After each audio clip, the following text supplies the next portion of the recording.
జీహెచ్ఎంసీలో party పట్టు సడలకుండా BRS పెద్దలు కట్టడి చర్యలు చేపట్టారు. కార్పొరేటర్లు హస్తం వైపుకు ఆకర్షితులు కాకుండా ముందు జాగ్రత్త చర్యలు తీసుకుంటున్నారు. కార్పొరేటర్లతో కేటీఆర్ సడన్ మీటింగ్ వెనుక ఉన్న ఆంతర్యమేంటి?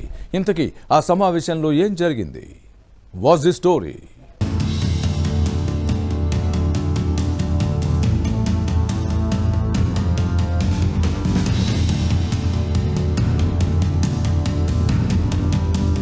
ఇటీవల జరిగిన అసెంబ్లీ ఎన్నికల్లో కాంగ్రెస్ అధికారంలోకి వచ్చింది. కానీ పార్టీ నాయకత్వం ఆశించినన్ని సీట్లు రాలేదు. జిల్లాలో సత్తా చాటిన హస్తం పార్టీ గ్రేటర్ హైదరాబాద్ లో మాత్రం ఒక్కటంటే ఒక్క సీటు గెలవలేకపోయింది.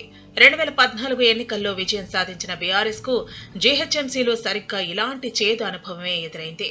అయితే ఆ తర్వాత కారు పార్టీ పెద్దలు ఆపరేషన్ ఆకర్షకు తెరలేపారు. ఇతర పక్షాల నేతలను చేర్చుకుని గులాబీ పార్టీని బలోపేతం చేసుకున్నారు. ఇప్పుడు కాంగ్రెస్ సైతం జీహెచ్ఎంసీ పరిధిలో పటిష్టం కోసం ప్రత్యేక ఫోకస్ ను పెట్టే అవకాశం ఉంది. దీన్ని ముందే పసిగట్టి గులాబీ పార్టీ పెద్దలు అలర్ట్ అయినట్లుగా కనిపిస్తోంది. అందుకే కేటీఆర్ సడన్ గా గ్రేటర్ పార్టీ కార్పొరేటర్లతో మీటింగ్ పెట్టారని చర్చ నడుస్తోంది.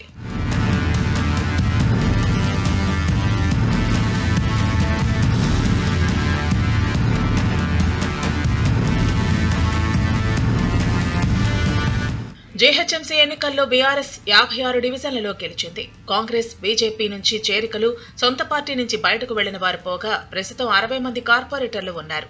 కొందరు కారు పార్టీ కార్పొరేటర్లు అధికార కాంగ్రెస్ వైపు చూసే అవకాశం ఉంటుంది. అధికార పార్టీ ఉంటే డివిజన్లలో అభివృద్ధి పనులకు నిధులు మంజూరు చేయించుకోవచ్చని కార్పొరేటర్లు భావిస్తారు. అంతేకాకుండా నామినేటెడ్ పదవులు భవిష్యత్తులో ఎమ్మెల్యే, ఎమ్మెల్సీలుగా అవకాశం ఉంటుందనే ఆశతో కొందరు అధికార పార్టీ వైపు చూస్తున్నట్లు టాక్. అసెంబ్లీ ఎన్నికల ముందు కొందరు కాంగ్రెస్ లో చేరారు. ఇప్పుడు హస్తం పార్టీ అధికారంలోకి రావడంతో ఇలాంటి వారి సంఖ్య మరింత పెరుగుతుందనే చర్చ జరుగుతోంది. బీఆర్ఎస్ అధికారంలో ఉండగా గులాబీ కండువా కప్పుకున్న బీజేపీ, కాంగ్రెస్ కార్పొరేటర్లు కారు పార్టీలో కొనసాగటం అనుమానమనే చర్చ నడుస్తోంది. బీజేపీ నుంచి బీఆర్ఎస్ లో చేరిన 2 కార్పొరేటర్లు సైతం పార్టీ వర్కింగ్ ప్రెసిడెంట్ కేటీఆర్ నిర్వహించిన సమావేశానికి డుమ్మా కొట్టినట్లు తెలిసింది. దీంతో వారి అడుగుల పట్ల అనుమానాలు ఉన్నాయి. సమావేశానికి హాజరైన వారు సైతం అందరూ బీఆర్ఎస్ లోనే కొనసాగుతారా అంటే చెప్పలేని పరిస్థితి. ఎందుకంటే బీఆర్ఎస్ లో ఉన్న వారిలో చాలా మంది ఇతర పార్టీల నుంచి వచ్చిన వారే. వారిప్పుడు అధికారం వైపు చూడకుండా ఉంటారని చెప్పలేమనే వాదన వినిపిస్తోంది.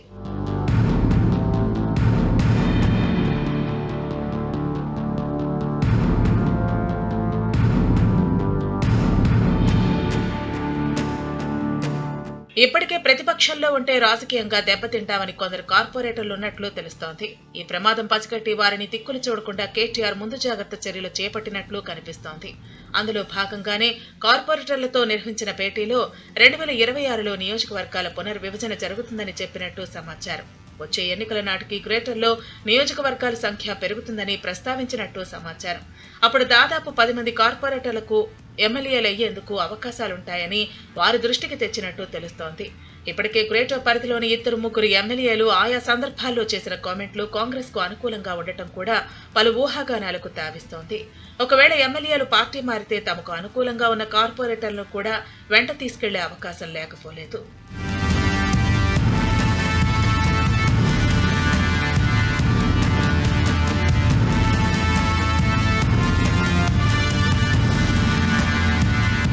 ప్రభుత్వం మారిన నేపథ్యంలో రాబోయే రోజుల్లో జీహెచ్ఎంసీలో విచిత్ర పరిస్థితులు నెలకొనే అవకాశం ఉంది. జనరల్ బాడీతో పాటు స్టాండింగ్ కమిటీ సమావేశాలకు మేయర్ అధ్యక్షత వహిస్తారు. బీఆర్ఎస్ కు చెందిన మేయర్ది ఇప్పటి వరకు అధికార పార్టీ. కానీ ప్రస్తుతం మేయర్ ప్రతిపక్ష పార్టీ నాయకురాలు అయ్యారు. ప్రశ్నలు సంధించాల్సింది అధికార పార్టీకి చెందిన కాంగ్రెస్ సభ్యులు. ప్రతిపక్షంగా ఉన్నప్పుడు ప్రభుత్వానికి వ్యతిరేకంగా వ్యవహరించిన కాంగ్రెస్ సభ్యులు ఇక ముందు తమ సమస్యల్ని ప్రస్తావించే విషయంలో గతానికి భిన్నంగా వ్యవహరిస్తారు.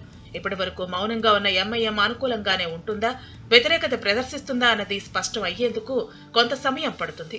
భవిష్యత్తులో ఒకవేళ మజ్లిస్ కాంగ్రెస్ కు మద్దతు ప్రకటిస్తే బీఆర్ఎస్ మేయర్ పీఠాన్ని కోల్పోయే ప్రమాదం ఉంటుంది. అలాంటి అవకాశం ఇవ్వకూడదని ఇప్పటి నుంచే కార్పొరేటర్లు చేజారకుండా కట్టడి కోసం కేటీఆర్ జాగ్రత్తలు తీసుకుంటున్నారు. భవిష్యత్ పరిణామాలు ఎలా ఉంటాయో చూడాలి.